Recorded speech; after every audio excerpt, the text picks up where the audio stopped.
लद्दाख में गोलियां चल गई, मैं तो हैरान हो गया बात सुनकर। 4 लोगों की मौत हो गई है, 50 से ज्यादा घायल है, और अब सब लोग लद्दाखी इसको एंटी नेशनल बोल रहे हैं। बिल्कुल गलत है। Ladakhis are one of the most peaceful people. आप उनसे मिलेंगे, उनसे ज्यादा अच्छा इंसान कोई नहीं होगा। लद्दाखी कभी भी न्यूज में, कभी गलत अखबार में मैंने पढ़ा ही नहीं लद्दाख के बारे में कि किसी का रेप हुआ हो, किसी कहीं पे कुछ गलत हुआ हो या कोई दंगा फसाद हुआ हो। मैंने पहली बार सुना है। ठीक है, तो ये लॉ एंड ऑर्डर की सिचुएशन तो नहीं है पहली बात तो, क्योंकि वहां की पॉलिटिकल पार्टीज जो हैं, दोनों अपोजिशन जो है, वो मिलकर के अब ये डिमांड अपनी रख रही हैं। और जब तक डिमांड्स कॉन्स्टिट्यूशनल वे से है, I support it, but I do not support any sort of violence. मैं किसी भी वायलेंस को सपोर्ट नहीं करता हूँ। ठीक है, हुआ क्या था कि 2019 में एब्रोगेशन हुआ था आर्टिकल 370 का। लद्दाख वॉज वेरी हैप्पी कि अब वो कश्मीर की परछाई में से निकल जाएगा। Kashmir it will come out of the shadow of the Kashmir, and उनके खुद के यहाँ पे डेवलपमेंट्स होंगे, खुद के यहाँ पे स्कूल्स बनेंगे, हॉस्पिटल्स बनेंगे, and they were very happy. 2019 के बाद एक स्टेप जो 2025 में लिया गया है, दैट इज वेरी गुड, कि लद्दाख की डोमिसाइल्स को सिर्फ गवर्नमेंट जॉब्स दी जाएंगी। बट कुछ चीजें और बची हुई हैं जिस पे काम किया जाना चाहिए था, जैसे कि लद्दाख ऑटोनोमस हिल डिस्ट्रिक्ट काउंसिल जो है, उनको पावर डिवॉल्व करी जानी थी, और जो भी वहां पर मेगा प्रोजेक्ट्स बन रहे हैं उसकी ओनरशिप किसके पास आएगी, और जो भी वहां पर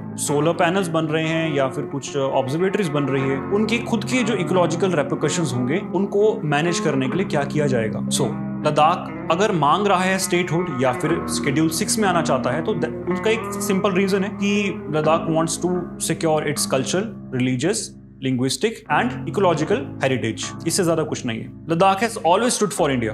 लद्दाख हमेशा ही शहीदों की जन्मभूमि रहा है। लद्दाख स्काउट्स में हजारों ही ऐसे शहीद हैं जो कारगिल युद्ध में, जिन्होंने अपनी जान का बलिदान दिया है, जिन्होंने 62 की युद्ध में बलिदान दिया है, जिन्होंने चाइनीज को अंदर आने से रोका है इंडिया के। सो उनको इंटरनेशनल बोला जा रहा है। This is completely bullshit. This should be condemned at all cost. Ladakh एक ऐसी स्ट्रेटेजिक इंपॉर्टेंस नेशन के लिए रखता है जहां पर every decision has its own security implications, और history has always shown when the republic listens to its peripheries, it grow more stronger and then more stronger. So मैं जानता हूं कि किसी भी यूटी को स्टेटहुड देना या फिर उसको शेड्यूल 6 में डालना, it has got own constitutional complexities, but अब ये समय है कि Delhi shows that it has always stood for Ladakh, and it will always stand for Ladakh in future also. Thank you so much. Follow for more such content.